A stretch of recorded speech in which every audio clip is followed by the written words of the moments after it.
Olá, pessoal, eu sou a professora Sônia Menossi, é um prazer estar aqui com vocês. Eu sou responsável pela disciplina de Contabilidade Pública e agora nosso assunto da aula de hoje são relatórios fiscais e relatórios orçamentários. Então, vamos iniciar nossa aula de hoje. O que demonstra o RRO, que é o relatório resumido, de execução orçamentária? Ele demonstra as receitas arrecadadas e despesas orçamentárias, permitindo assim o acompanhamento pelo órgão de controle de contas e também pela sociedade. Veja a importância desse demonstrativo, né? Ele permite que você entenda, compreenda e acompanhe essa questão orçamentária.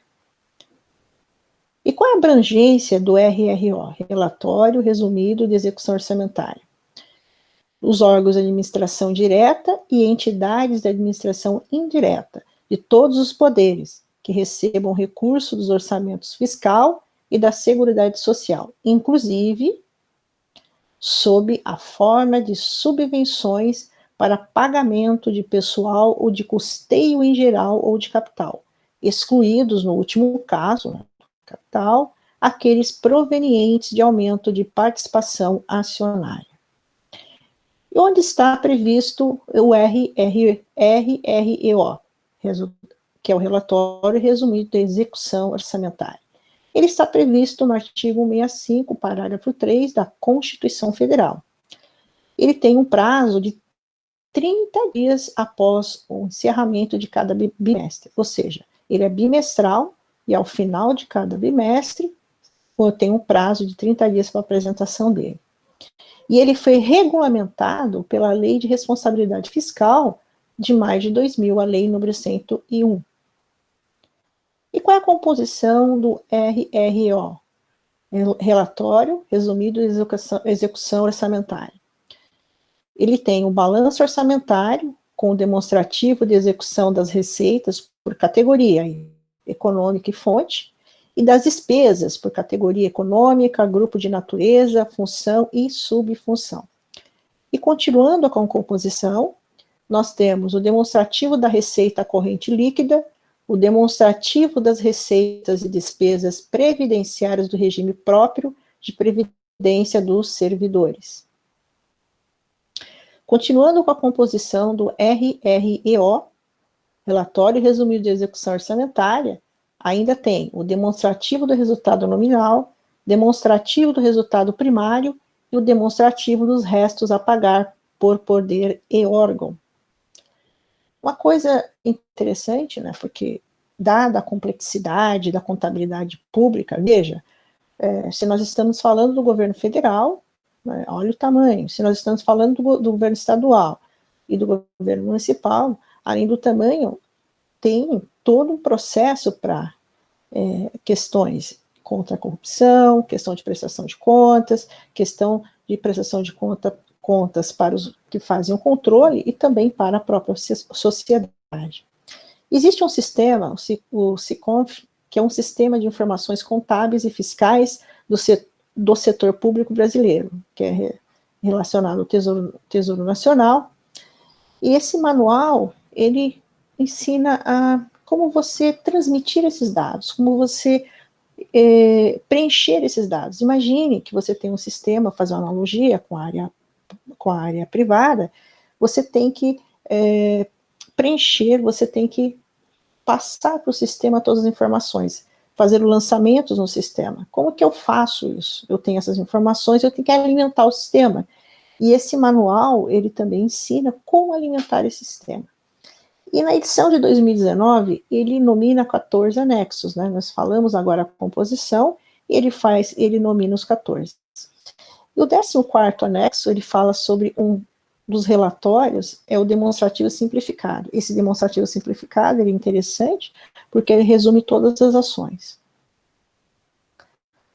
E o outro relatório, o relatório de gestão fiscal, RGF, ele demonstra a execução de variáveis sujeitas a limites previstos na legislação, como, por exemplo, né, o pessoal, dívida consolidada e assim por diante, o que está previsto na Lei de Responsabilidade Fiscal. E a publicação dele é até 30 dias após o encerramento do quadrimestre. Veja bem, o anterior, né, o RRO, que é o Relatório Resumido de Execução Orçamentária, é bimestral. Esse aqui é quadrimestral, então tem uma diferença aí em relação aos demonstrativos.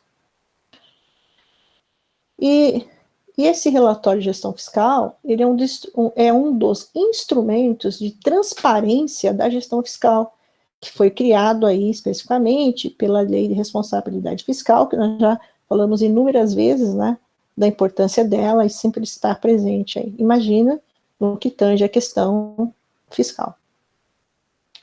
E qual é o objetivo, né, desse relatório de gestão fiscal?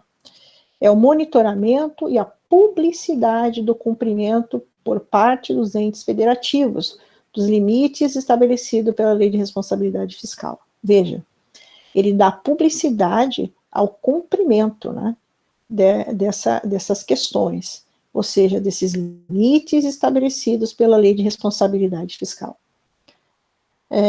Limites esses que eu acabei de falar alguns, né, mas também especificamente aqui podemos dizer e ampliar, eu já falado de despesas com pessoal, dívida consolidada líquida, concessão de garantias e contratação de operações de crédito.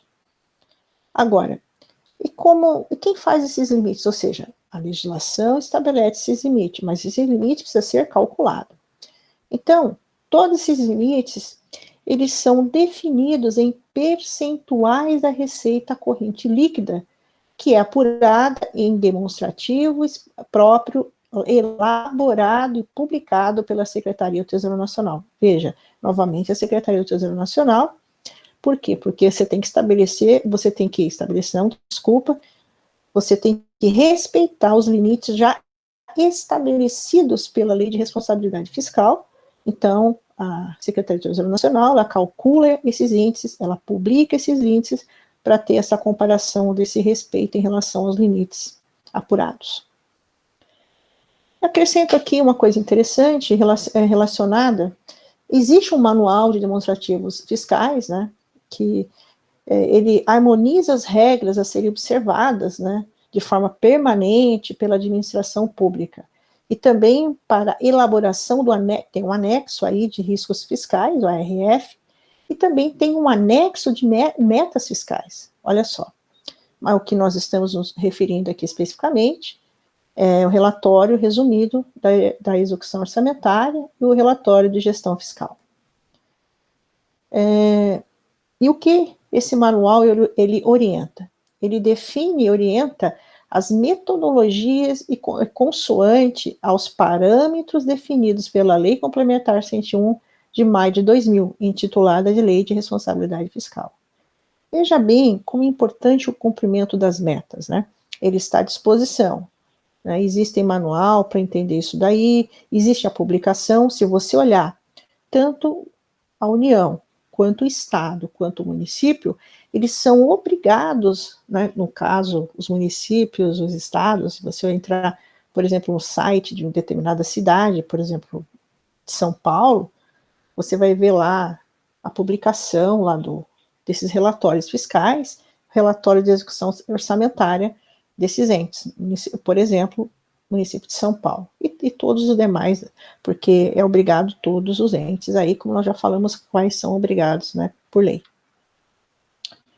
Bem, por hoje é só, muito obrigado, até a próxima.